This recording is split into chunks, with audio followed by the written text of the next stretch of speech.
That two-wheeled car you're looking at right now.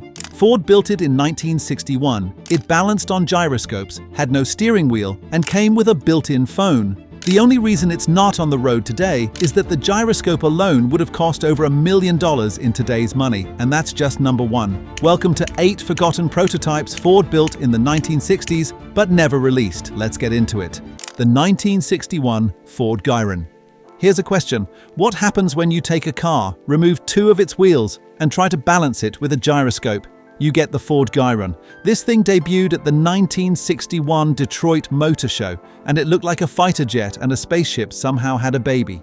2 wheels, one in the front, one in the back, just like a motorcycle, with a sleek fiberglass body stretched over it, no steering wheel. You steered it by twisting a dial between the 2 seats. It also came loaded with ideas that sound almost normal today.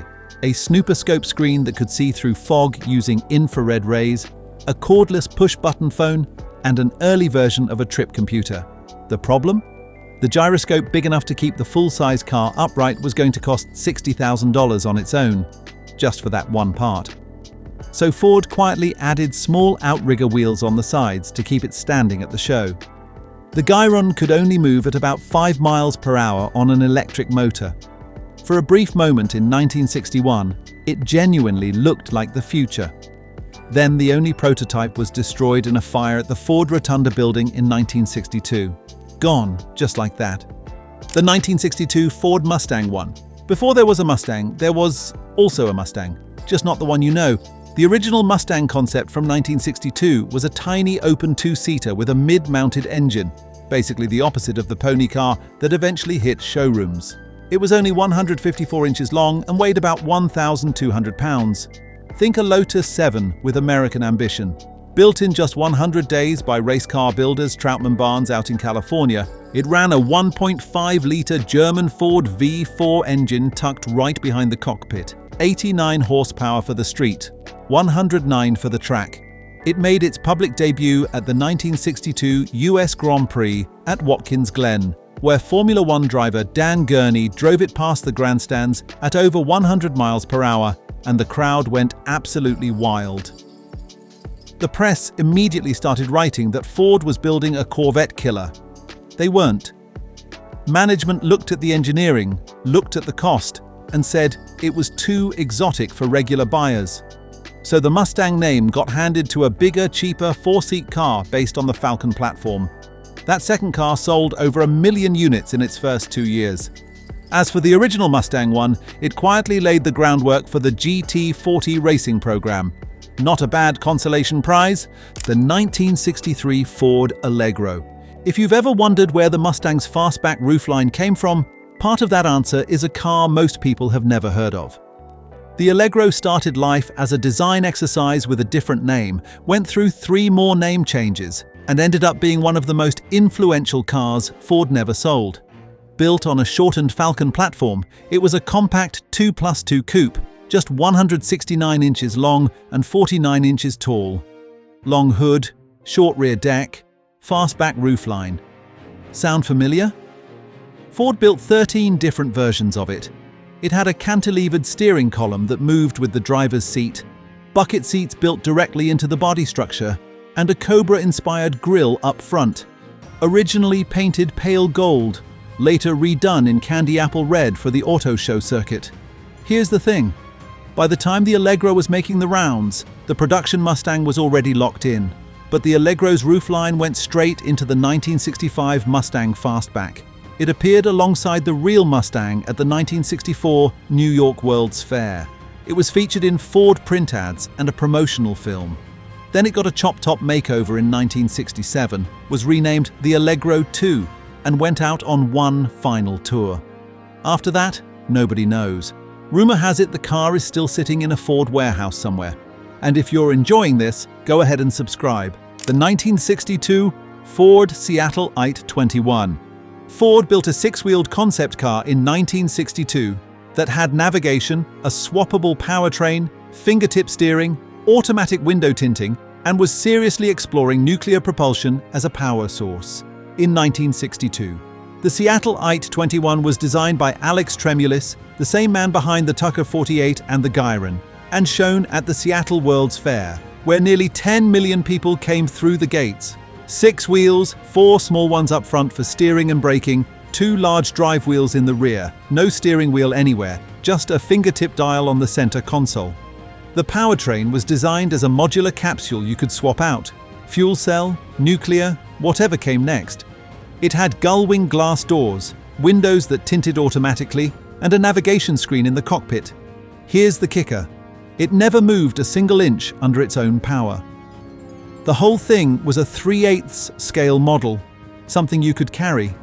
And yet every major idea inside it, the swappable battery pack, the panoramic glass roof, the digital navigation, eventually made it into the cars sitting in driveways right now. Ford sketched the future in miniature. It just took everyone else 6 decades to build it. The 1963 Ford Cougar II. Ford had a Corvette killer in 1963. They just never told anyone about it. The Cougar II was built on a real Shelby Cobra chassis, specifically the 8th Cobra ever made, and fitted with a sleek fastback coupe body designed by Ford's VP of Styling, Gene Bourdonnat. It looked so similar to the C2 Corvette Stingray that Ford and Chevrolet would later argue about who drew theirs first. Under the fiberglass skin, a 260 cubic inch V8 with a 4-speed manual. Ford claimed the Cougar II's aerodynamic body could push it to 170 miles per hour, about 30 miles per hour faster than an open Cobra with the same engine. It had retractable headlamps, a fully instrumented cockpit, and one genuinely strange feature: a pressure relief panel in the rear of the cabin that automatically popped open if interior air pressure exceeded 15 pounds per square inch, so the back window wouldn't blow out at speed. Ford showed it at the 1963 Chicago Auto Show and again at the 1964 New York World's Fair, where it was completely buried by the production Mustang launching at the exact same event. The Cougar II disappeared into storage for 40 years.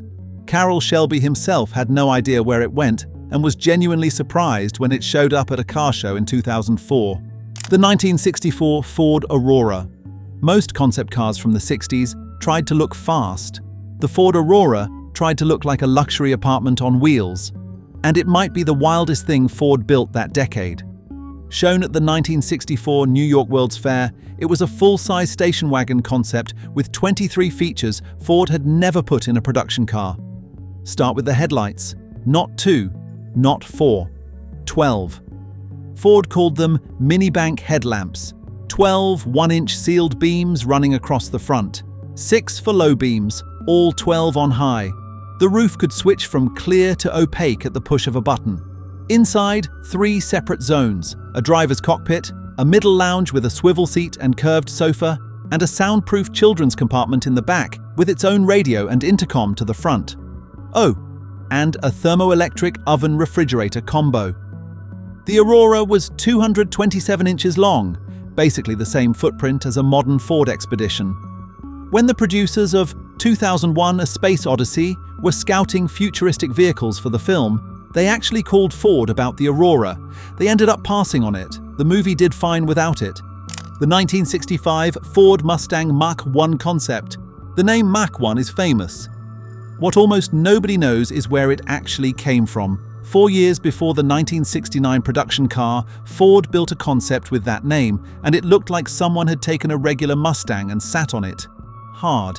Shown at the 1967 Detroit Auto Show, the Mustang Mach 1 concept had its roofline slashed so aggressively low it looked almost like a race car that forgot to finish getting dressed. Fully functional hatchback instead of a trunk, concealed door handles, racing-style fuel filler caps, and a front end surprisingly close to what eventually made production. Ford actually built one running prototype on 1966 Mustang Coupe running gear. This wasn't a clay model. The 1969 production Mach 1 ended up bigger and more muscle-bound than this tight little concept, but that hatchback kept coming back. It became a production feature on the 1974 Mustang II and stayed in the lineup all the way through 1993. The 1969 Mach 1 got all the glory. This concept never even got a nameplate. The 1967 Ford Comuta.